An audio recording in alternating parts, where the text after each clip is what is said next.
Então, bom dia, eu sou Gustavo e estou apresentando o seminário sobre a obra O Sexo Devoto, da professora Sueli Creuza Cordeiro de Almeida, certo? Essa obra é a partir da tese de doutorado dela e tem como subtítulo Normatização e Resistência Feminina no Império Português dos séculos XVI e ao XVIII, certo? Então, vamos lá. Então, nessa introdução, eu quero passar sobre os seguintes pontos: a normatização das mulheres, as instituições às quais elas eram submetidas para poder, eram submetidas pela sociedade, né? No caso, essas instituições são os conventos e os recolhimentos, ambos principalmente controlados pela igreja, os conventos sendo recolhimentos muitas vezes que eram recolhimentos que pendiam para o lado conventual no seu estilo, e o recolhimento leigo, digamos assim, daquelas mulheres que não queriam ser religiosas. Eu vou abordar também a questão da definição do sexo devoto, a metodologia que a autora usa, no caso da documentação histórica, e dos pensadores, no caso de Michel Foucault. Então, bem, nessa introdução a gente pode começar pela própria definição do sexo devoto, tá certo? O que é o sexo devoto? Pela definição da autora, o sexo devoto é justamente a maneira pela qual a mulher era vista na colônia portuguesa do século dos 700, na época setecentista, em Pernambuco. Vale lembrar que ela está aqui resumindo a sua obra, principalmente na questão pernambucana, dos conventos principalmente, mas também ela aborda outros áreas, outros espaços geográficos, como o próprio Portugal. Então ela muitas vezes precisa ir a Portugal nos seus documentos, na sua visão, na sua maneira na sua documentação, para poder explicitar aquilo que está acontecendo na colônia, no caso no Brasil, em Pernambuco, no século 17, 18, tá certo? Então, o sexo devoto é o quê? É aquela forma de ver a mulher casta, santa, pura, né? Que existia, era uma visão que existia, uma visão da mulher que existia em relação a ela, por parte dos homens, tanto na colônia como em Portugal. Isso por diversas influências, principalmente por uma influência religiosa, e a gente vai ver mais para frente, principalmente muitos autores colocando explicitamente essa influência nas suas obras, dizendo quais pontos são necessários para as mulheres serem um verdadeiro sexo devoto. Então, essa é a definição do sexo devoto: é aquela mulher santa, casta, pura, aquela mulher submissa às ordens do marido, às ordens da sociedade e às ordens das instituições, principalmente a igreja. Então, nessa primeira parte, a normatização da mulher, vale a pena a gente ver como a mulher era normatizada pela sociedade brasileira, não só brasileira, como portuguesa de uma maneira geral. Então, na colônia portuguesa, valia-se, como nós estávamos em estado de colônia, então valia as leis portuguesas para cá também. Então, todo o estilo português, toda a visão portuguesa foi trazida para a colônia, inclusive na questão da mulher. Então, o que era essa normatização da mulher? Ela era colocá-la nas normas portuguesas em relação à sociedade. Então essa normatização, ela justamente se desenvolve nesse sentido. As instituições que favoreceram essa normatização, principalmente os conventos e os recolhimentos, tá certo? A autora, ela usa da seguinte metodologia e dos seguintes aportes teóricos. Ela usa principalmente como metodologia aporte teórico documentos historiográficos. Então ela recorre aos documentos e recorre a esses documentos guardados nessas instituições pernambucanas e portuguesas.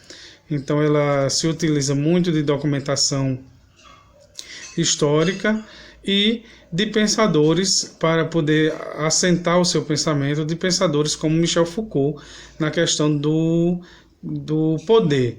Então, por exemplo, quando Michel Foucault fala do micropoder, das micro-relações de poder, então esse pensamento de Michel Foucault é utilizado na obra justamente para que a obra tenha um aporte teórico seguro e que tenha caminhos para onde seguir. Tá certo? Então, essa é a introdução da nossa obra, essa é a introdução do nosso assunto. No segundo capítulo da obra, nós veremos alguns desdobramentos dos pensamentos da autora. Então, o principal foco do segundo capítulo, um dos principais focos, é em relação ao título do próprio capítulo, que é Evas dos Trópicos, ou seja, a maneira com a qual a mulher era vista, tanto em Portugal, pelos autores portugueses, como no Brasil.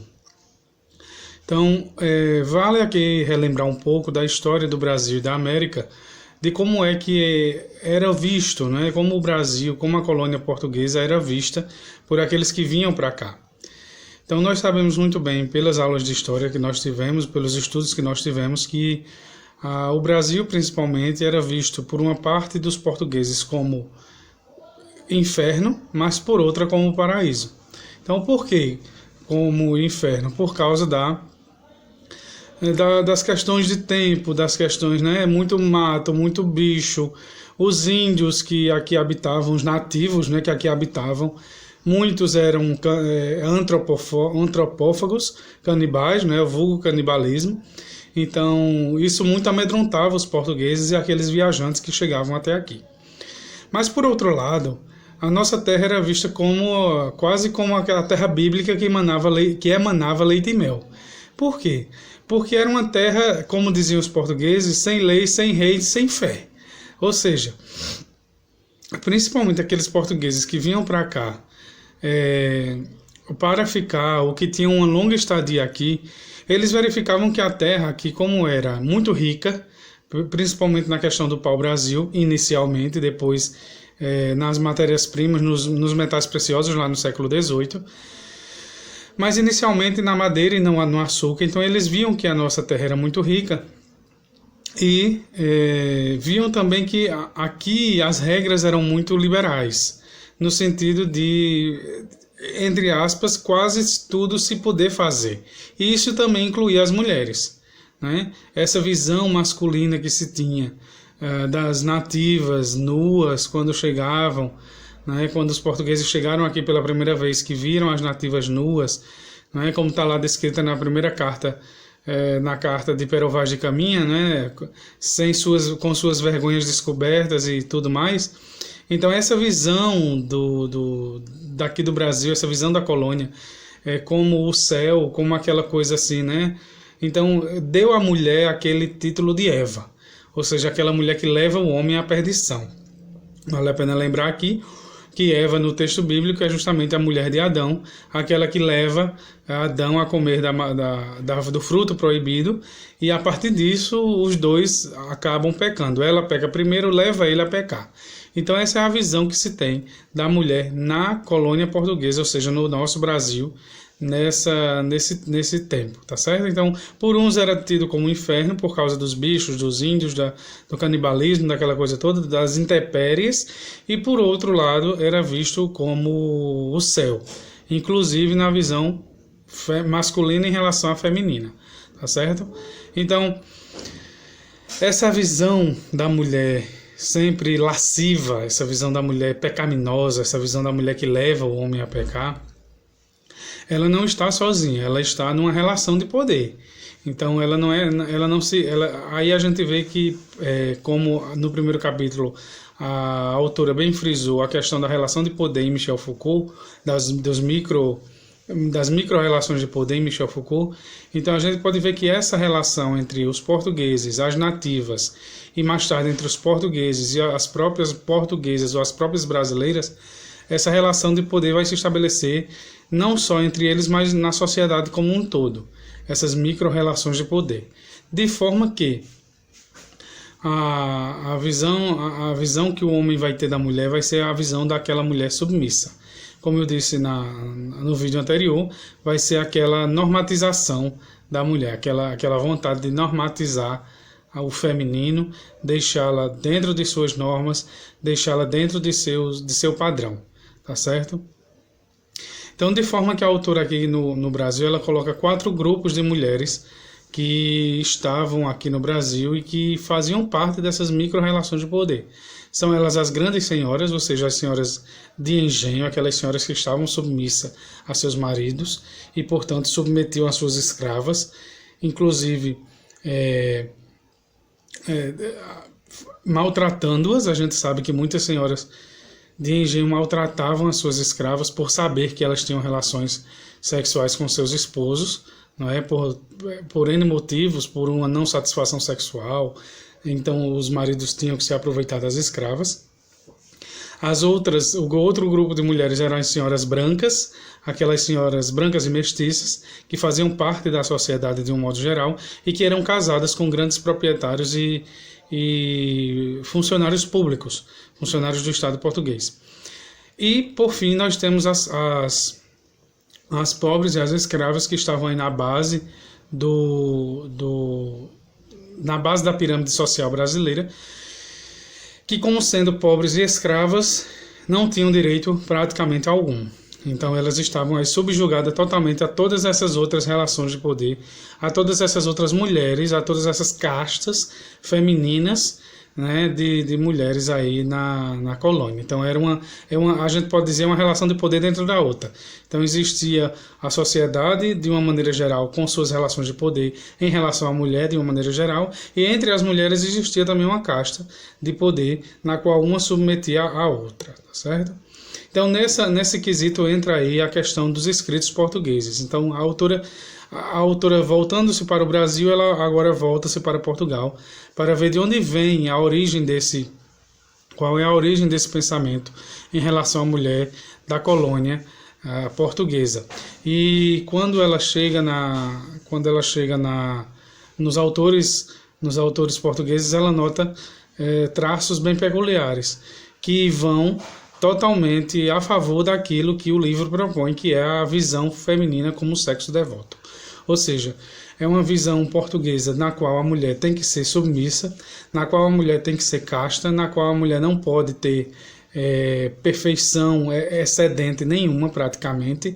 É uma visão onde a mulher tem que estar dentro dos padrões sociais, dentro daqueles desejos mais íntimos, masculinos, e de uma maneira assim bem sexualizada do macho, né, da questão do macho. Tá? A mulher tem que estar dentro desses padrões de desejo, porque senão ela vai ser relegada ao subúrbio da sociedade. Então, nesse subúrbio da sociedade, com essa questão da mulher tendo que se adaptar, o que é que a autora diz?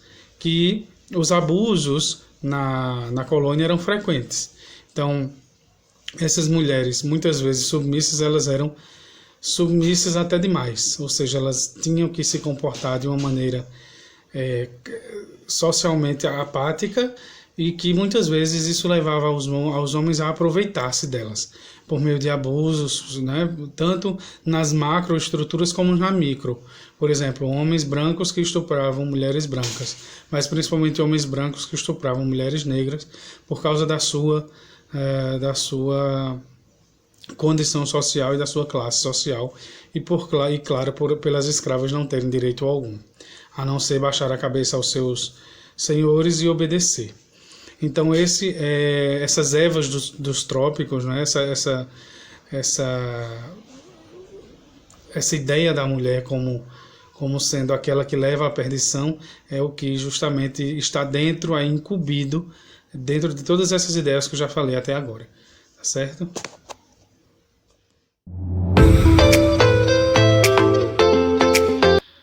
Muito bem, dados essas duas circunstâncias, a introdução e o segundo capítulo, então vamos agora para o terceiro capítulo do nosso livro, O Sexo Devoto.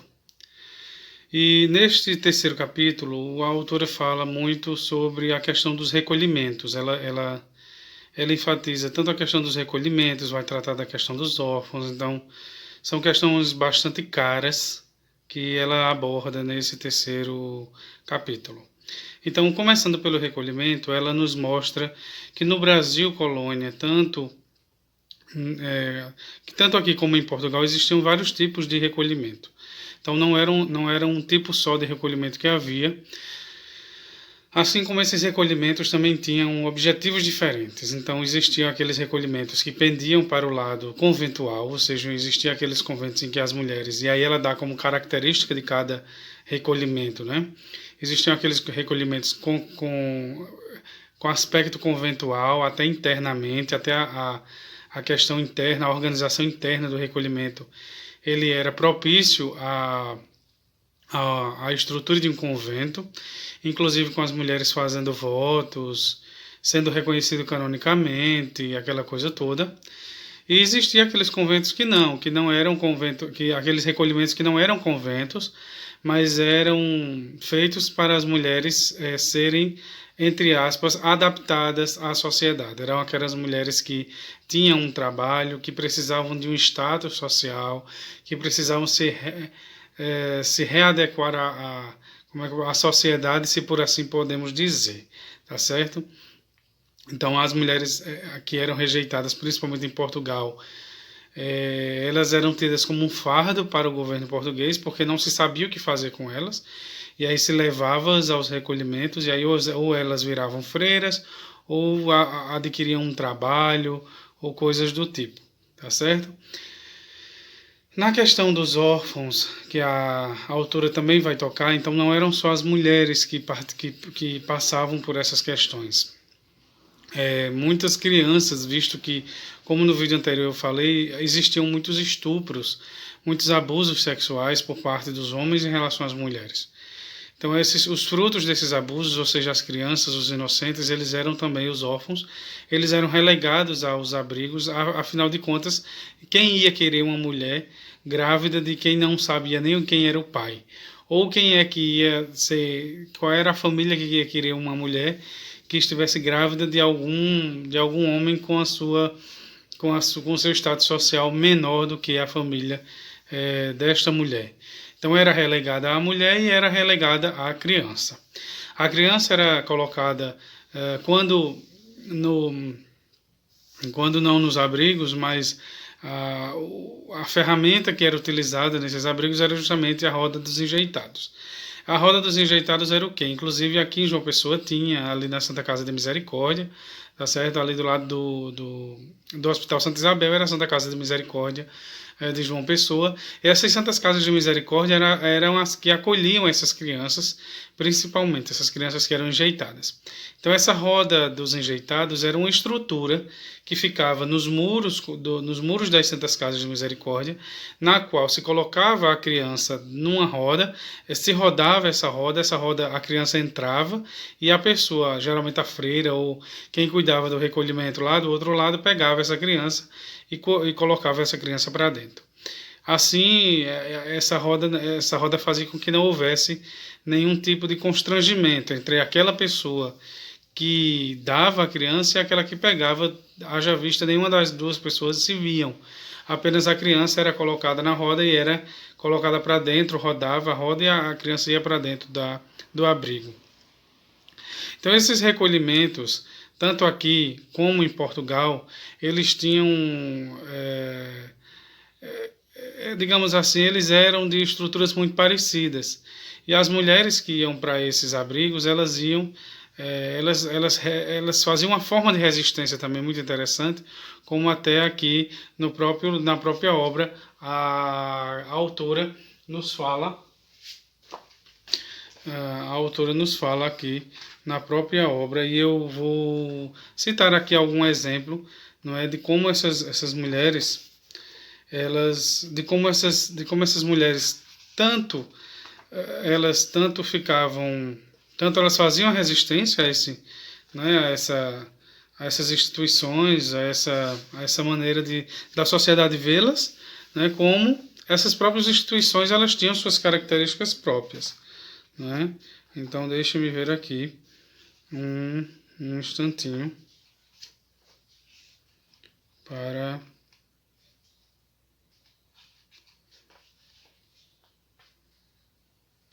então, quando se fala aqui por exemplo, ela está falando aqui do recolhimento português.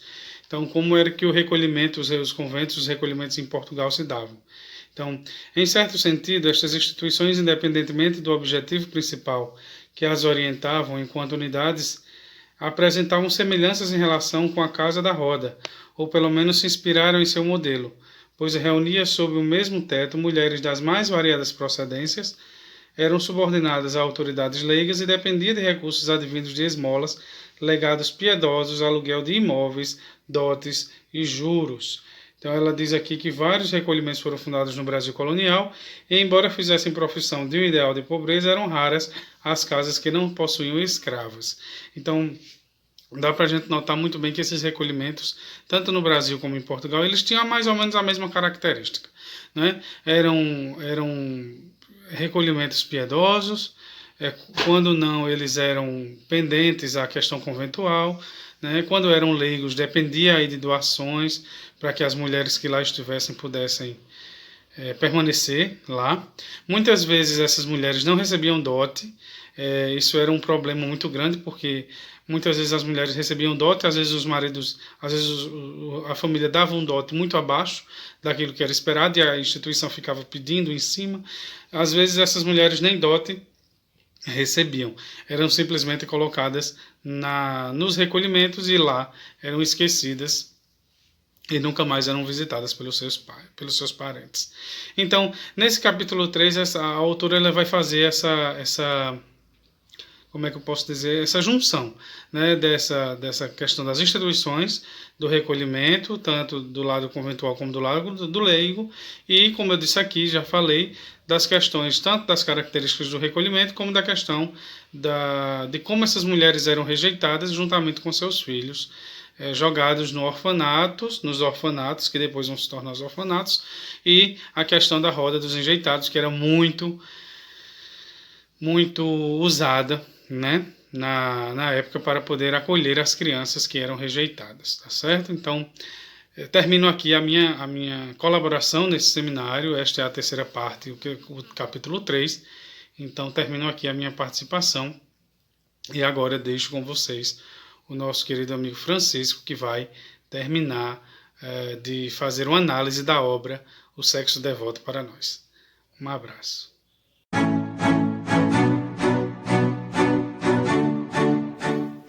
Meu nome é Francisco Mauro Pessoa Menezes, gosto de ser chamado de Mauro Menezes. Estou aqui para apresentar uma parte das ideias trabalhadas no livro Sexo Devoto, Normatização e Resistência Feminina no Império Português, entre o século XVI e o século XVIII. Esse livro ele é fruto de uma tese de doutoramento defendida em 2003 pela professora Sueli Creuza Cordeiro de Almeida. E o objeto central dessa tese é discutir as formas como as mulheres resistiram ao processo de normatização imposta pela estrutura político-social implantada ao longo do processo de colonização portuguesa aqui no Brasil e especificamente em Pernambuco, que é o locus de pesquisa da autora. Então ela vai analisar esses condicionamentos, essas normatizações, essa aculturação da mulher branca de posse, né?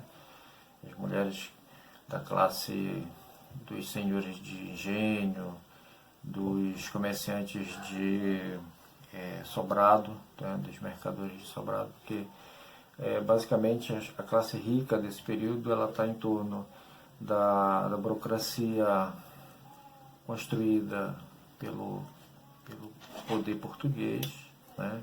Juízes de fora, bispos da igreja, né? Arcebispos, enfim, juízes eclesiásticos e também os comerciantes, né? Que começavam como caixeiros viajantes e terminavam numa posição, a posição mais elevada dessa classe era de mercador de sobrado. Então, a autora ela vai analisar essas mulheres, a documentação que ela encontrou, uma documentação fragmentária, né? A documentação do Brasil Império, Brasil Colônia, ela é difícil porque é uma documentação fragmentária. Então ela vai buscar na Torre do Tombo, no arquivo do Conselho Ultramarino em Lisboa, em diversos arquivos aqui no Brasil, em arquivos particulares dos conventos e, enfim, dos ambientes eclesiásticos aqui, tanto lá em Pernambuco. Então ela vai, ao longo dessa coleta de informações, vai construindo o ambiente de sociabilidade dessas mulheres, né? Então ela faz um estudo de casos, né? Aos moldes do Carlos Ginzburg, né? Pega aquela metodologia de investigação do cotidiano e vai descobrir, por exemplo, a história de Brigitte Manuela Luísa de Mello, Isabela dos Reis, Ana Clara de Freitas, que eram figuras, mulheres abastadas, mulheres que tinham uma condição social boa, em termos de materiais, né? Mas cada uma tem uma história de resistência às normas da sociedade daquele período. Por exemplo, a Brigitte Manuela ela era de uma família Paz Barreto, uma família de pessoas, de fazendeiros, assim, de senhores de engenho, enfim. E ela foi deflorada pelo futuro marido dela. Isso é um fato dela ter perdido a virgindade antes do casamento. Isso já gerou um desconforto muito grande na família, né? Ela casou e tal, mas não desenvolveu um matrimônio, uma vida de casada dentro das normalidades do período, né? O marido dela morreu, ela ficou viúva, foi morar com o irmão, porque naquele período o irmão mais velho assumia as finanças, os negócios da família. E ela foi morar na vila do Recife, né? E lá desenvolveu uma certa liberdade, né? Morava e tudo, saía sozinho. E essas atitudes não eram bem vistas pela sociedade daquele período. Então ela passou a ser vista como uma pessoa dissoluta, né? Que levava uma vida devassa, né? Quase uma prostituta, né? E ela reivindicou a herança dela, a parte que cabia a ela, e houve toda uma batalha jurídica entre ela e o irmão. E o irmão, se utilizando do prestígio de homem, né, da condição de homem, e filho mais velho e gestor dos negócios da família, alegou que ela deveria ser enclausurada numa casa de recolhimento ou num convento, porque a atitude a vida que ela levava não condizia com a condição social dela. Então ela deveria ser enclausurada para sempre. E assim aconteceu. No caso da Isabela dos Reis,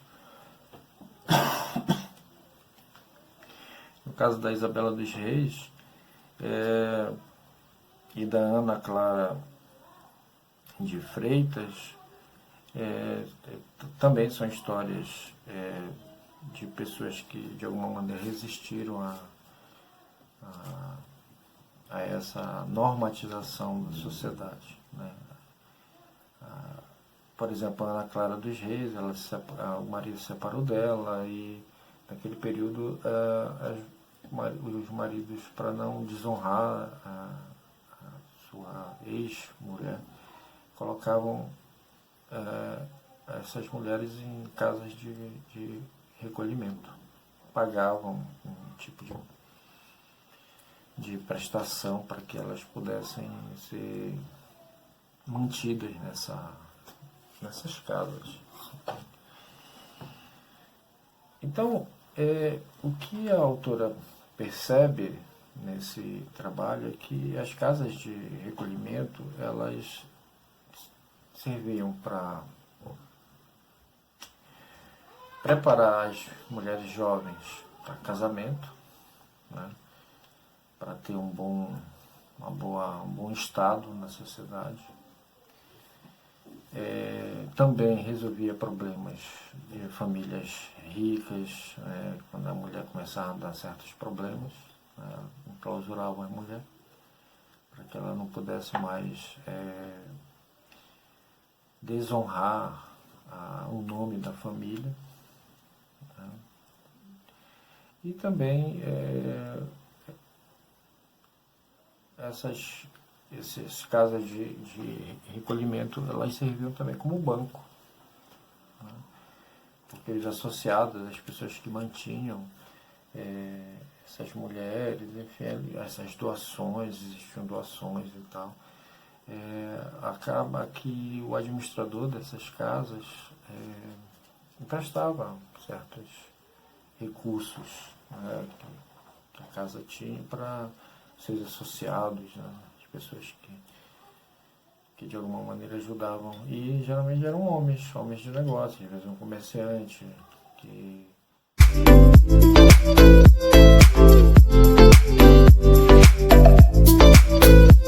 No capítulo Violência e Clausura, a autora ela coloca um pouco da natureza da clausura, né?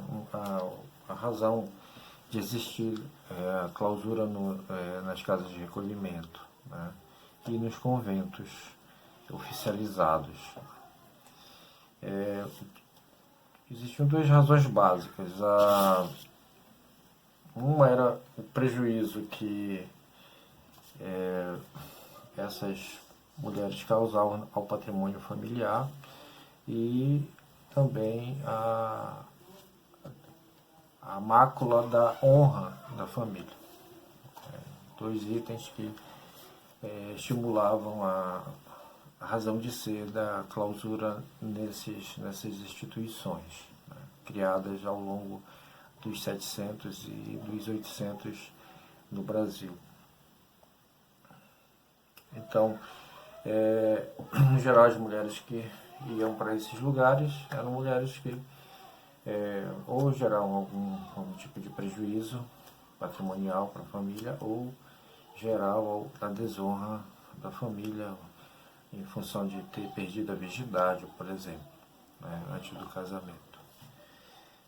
E a honra da família no Brasil, império, das famílias abastadas no Brasil, era tudo. Porque era através da honra da família que o prestígio social daquela família aumentava. E se o prestígio social era alto, com certeza os membros daquela família, principalmente os membros masculinos, assumiriam cargos importantes na sociedade. Iriam ser vereadores, juízes de alguma comarca, enfim, assumir algum cargo burocrático importante. E a posição política desses homens geravam um ganho econômico, principalmente se as mulheres, as filhas dessas famílias, casassem com os filhos de de uma outra família abastada. Então, se acumulava riqueza nesse processo, né? Então, a lógica de acumulação de bens materiais, a lógica econômica do Brasil colônia, estava ligada à honra familiar. Então, se você tem prestígio social porque a sua família é honrada, e quem estabelece a honra é a mulher que honra a família e é a mulher que desonra a família, né? Porque dentro desse contexto o homem pode tudo, então ele nem honra nem desonra.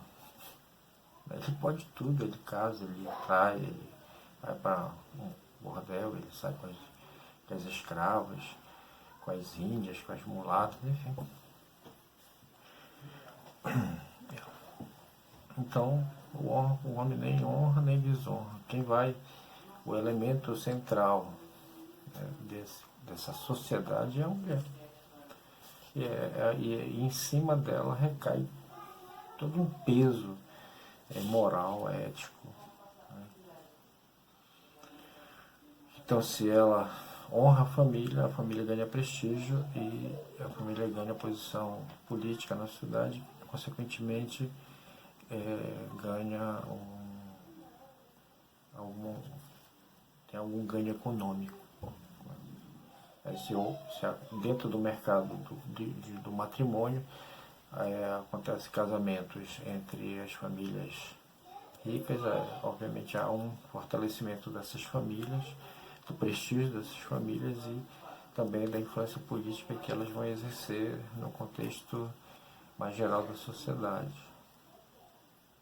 Então, a mulher, ela é um bem, segundo a autora, um patrimônio da família, porque ela que vai gerar esse prestígio familiar e, consequentemente, colocações políticas e ganhos econômicos, né? E também ela é um bem público, né? Então, essas duas posições, a mulher como objeto de propriedade da família e como um bem público, vai ser a norma durante todo o período colonial. Então, se a mulher desonra a família perde prestígio, perde posições políticas e, consequentemente, a ruína econômica. Se a mulher dá prestígio familiar, vai ter um ganho político e, consequentemente, um ganho econômico. Então, a função dos conventos e a função das casas de recolhimento são fundamentais dentro desse contexto. A natureza dessas instituições sustenta toda essa lógica de poder, de dominação. E a mulher está no centro disso tudo. Ela é, ao mesmo tempo, importante para esse sistema e, ao mesmo tempo, ela em vez de ser exaltada, ela é controlada, né? Por ela ser um bem, tanto da família quanto um bem público, ela é vigiada, ela é cerceada, ela é punida e ela é enclausurada. Essa é a lógica do Brasil colônia em relação ao lugar da mulher nesse sistema de dominação patriarcal. Ela é vigiada, ela é cerceada ela é punida e ela é enclausurada. Como sair dessa condição? Essa é a questão da tese da doutora.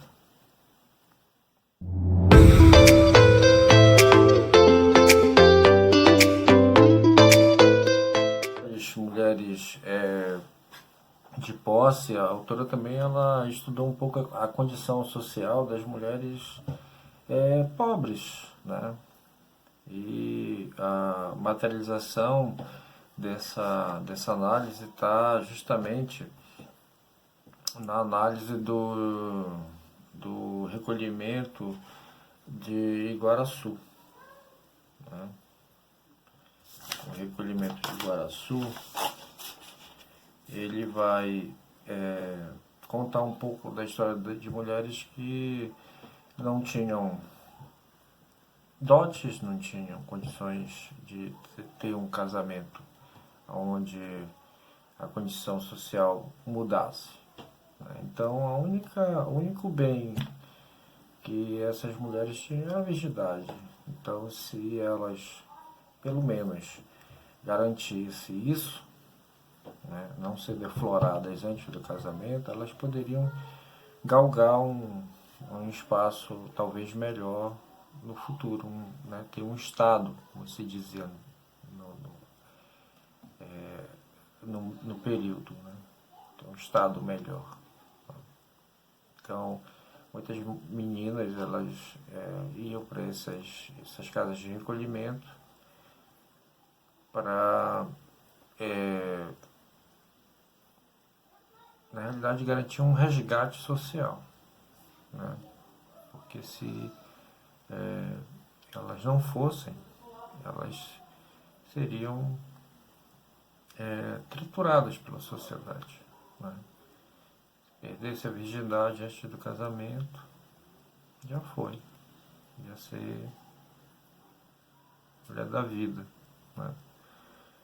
Então, a solução para muitas mulheres que não tinham, que eram pobres, né, mulheres brancas pobres, era ir para uma casa de recolhimento, aprender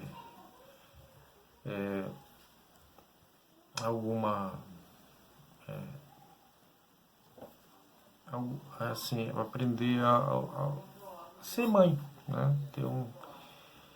Aprender a costurar, aprender a bordar, né? Em algumas casas, a partir no início da segunda metade do 18,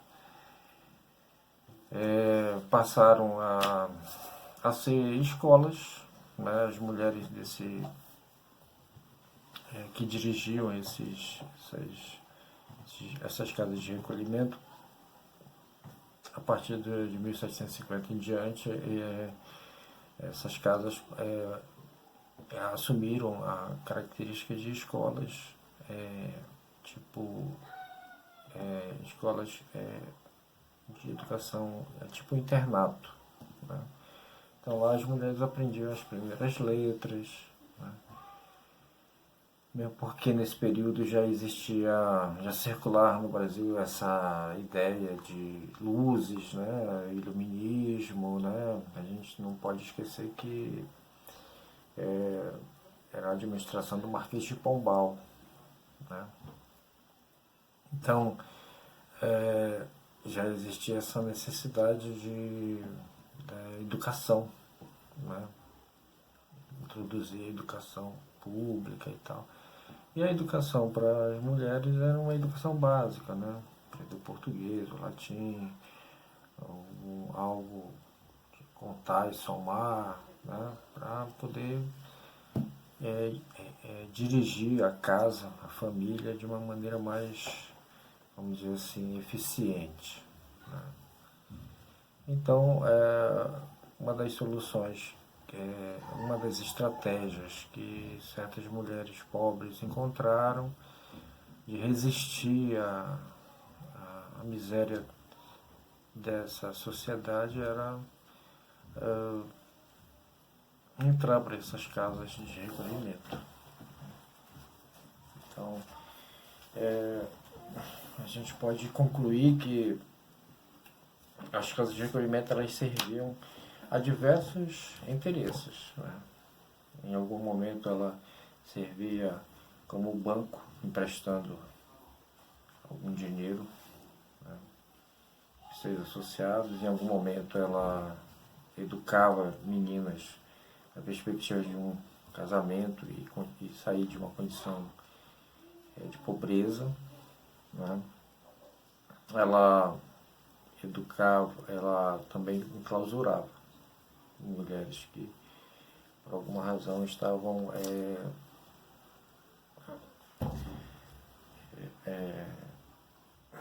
vamos dizer assim,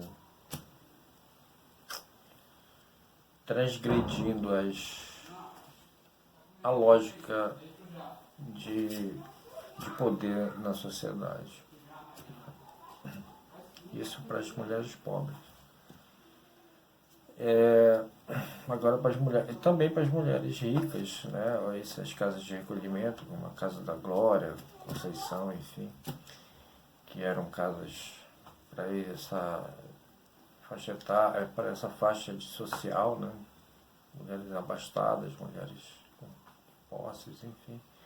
As filhas iam para esses ambientes aprender também a ser uma boa mulher, uma boa mãe. E quando essas filhas davam trabalho, né, elas eram também clausuradas nesses ambientes. Umas até para sempre, não voltavam mais. Se transformavam em freiras, em outras se transformavam em gerente da casa de recolhimento, enfim. O fato é que essa resistência que a autora busca na documentação, ela se dá no limite da sociedade, né? Ela é uma resistência, vamos dizer assim, institucional. Não se dá fora, não é uma resistência revolucionária, mas é uma resistência dentro das condições dadas e impostas pelo sistema. Então as mulheres procuram, dentro dos ambientes que eram construídos para elas, né, a partir de uma lógica de dominação, de submissão e tudo mais, por isso o sexo devoto, né, porque a sociedade via a mulher como um ser submisso. A devoção está ligada à ideia de submissão, a uma fé, né? Então a mulher é devocional por natureza, né? Essa era a ideia que circulava, né? Tanto que o padre Vieira colocava a mulher como submissa mesmo, né? Segundo a Bíblia, a mulher que provocou o pecado original é a mulher que deve ser controlada, porque a natureza dela é perigosa, então tem que controlar, tem que vigiar, punir.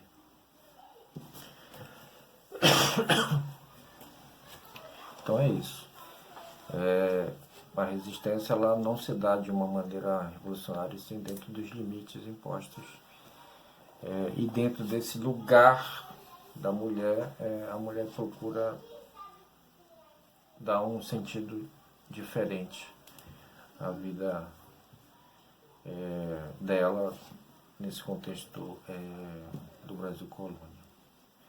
É isso. Espero ter contribuído com o grupo.